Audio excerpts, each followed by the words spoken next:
John is at a dinner with his friends and family where it is announced that he's getting married to his girlfriend Hallie.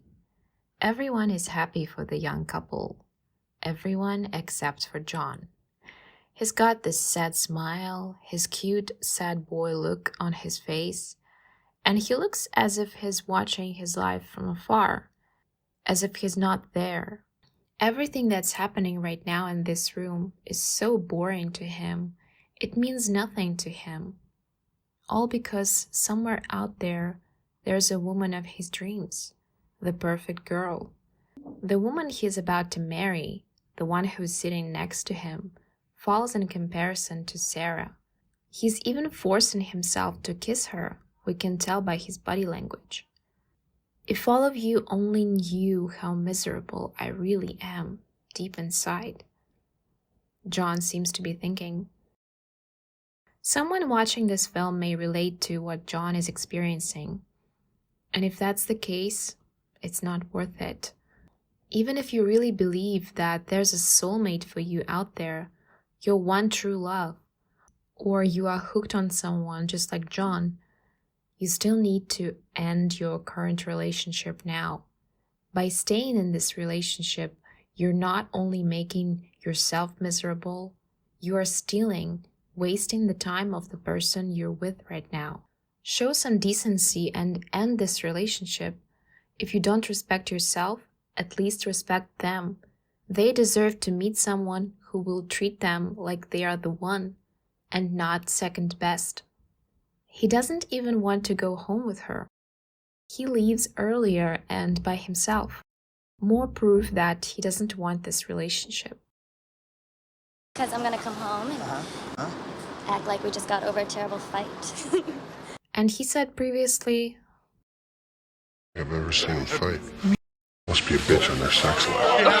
hinting that they fight frequently, but it makes their relationship more exciting. Judging by these two quotes, we can understand that their relationship is still alive just because of the intimate part of it. As soon as she leaves, he looks up, a meaningful look on his face.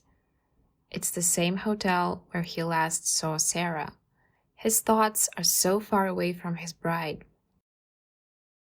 It's already been a few years since their meeting, and he's still looking for that book with Sarah's number in it.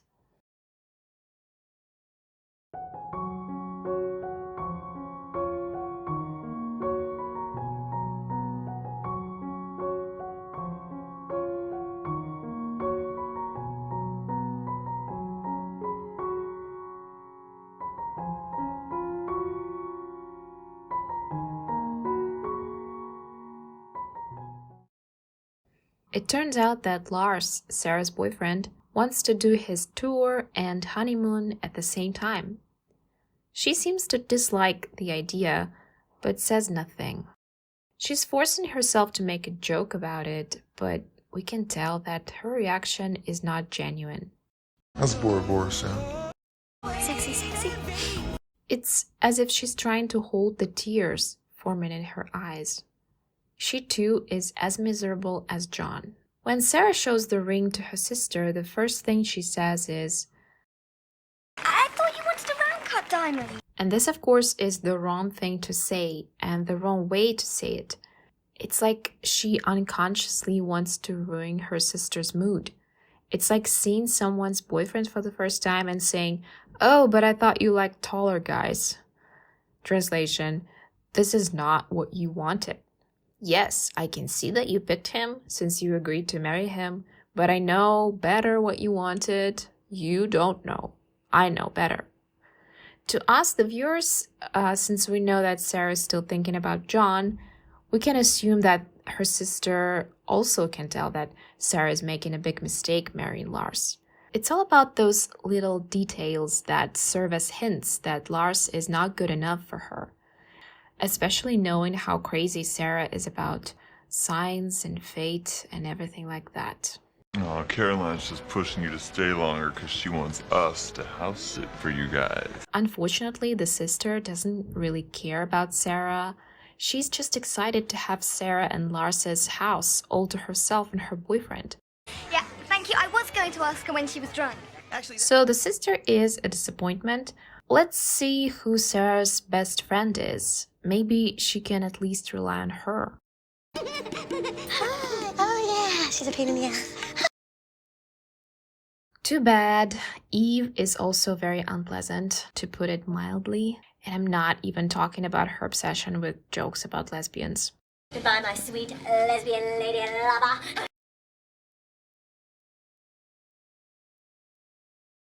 She has a shop that sells magic-related stuff, yet she doesn't believe in what she's selling. Thought you were through with all this new age bullshit like horoscopes and feng shui and all that crap. Moreover, she makes fun of the people who buy her stuff, people who bring her money, people who support her business. Just look at her in this scene. Could Sarah find a more awful person to be friends with? Hi. Oh, yeah. She's a pain in the ass. Another thing that rubbed me the wrong way when I watched this film for the first time as a teenager is when Sarah's friend makes a comment about her boyfriend's musical career. Sarah, you have a fiancé who, despite his weird Eastern music, which we hope is just a phase. Let's hope. What? A phase? His career is a phase? This is not something you say to your friend. Even if you don't like your friend's boyfriend's job, it shouldn't even bother you so much. He's not your fiancé. I see that it's supposed to be a joke, but I don't know. To me, it's just not funny at all. And since it's not funny, it only added to my dislike of Eve. We've been introduced to her sister and her quote-unquote best friend, and we know that her mother is back in England, so we can come to a conclusion that Sarah has no one around her who would be good, respectful to her, and accepting of her, except for Lars, who is actually a good boyfriend. However, the filmmakers try really hard to paint him in a negative light. Lars, Sarah's boyfriend, is presented to us as someone who prioritizes his work, his career, and it's being shown to us as if it's a bad thing. He is someone who wants to do his honeymoon and tour at the same time, who answers work-related calls in the middle of a romantic date, who is very meticulous about the smallest details of his work. The way we as viewers see him is through Sarah's eyes, and therefore, of course, he has flaws. And it's understandable that Sarah notices those flaws and really pays attention to them. How else would Sarah feel justified to be secretly in love with another guy while still living with Lars? It seems like she handpicked these traits in Lars and labeled them as problematic, which helped her feel better about herself and her own problematic behavior. In fact, it's a good thing that Lars is career-driven, that he actually cares about his work and the message in his music videos, unlike John, who is not only seen at his job just once throughout the whole film, but who also couldn't wait for his workday to be over. Artie, I gotta run, okay? What about the B-roll shot? No time, I told you, Jim, the wedding. Lars is a musician, a public person, a famous person, and Sarah knew that when they started dating. It's true that a job like his has its pros and cons, that it may be challenging to navigate his career and family life, but if you agree to marry someone, you accept them as a whole with their job too. And in Lars's case, his job is his passion. He can't just get another job. Sarah is obviously not okay with some of the downsides of his job, but she prefers to keep these thoughts to herself. I'm sorry, but I really need you to approve these t-shirt designs for Australia. Oh, no problem. Can we do this later? Yeah. She don't mind.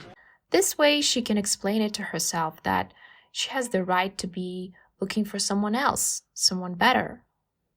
She says she needs to get away without him and get away far to another city. That's a red flag. Even before the wedding. How tired can she really be of her partner already? so tired that she's leaving everything to go look for the stranger she met at a Christmas sale years ago. Sarah invites Eve to go to New York with her, but she doesn't tell her the truth straight away. She only tells her after they have arrived. Eve is angry and disappointed in Sarah. I don't understand you anymore, okay? But then Sarah finds the right words to say to make her best friend change her mind. I've just spent the entire flight thinking, not about my fiance, but about this mystery guy I met 1.5 million hours ago. After hearing Sarah's speech, Eve agrees, because she's a true friend. But is she? A true friend should have said something like this. If your mind is elsewhere, if you're not thinking about your fiancé, if you're not excited about the wedding, if you're thinking about someone else instead, it means you're making a mistake agreeing to marry your boyfriend. You can only make this important, life-changing decision if you are 100% certain.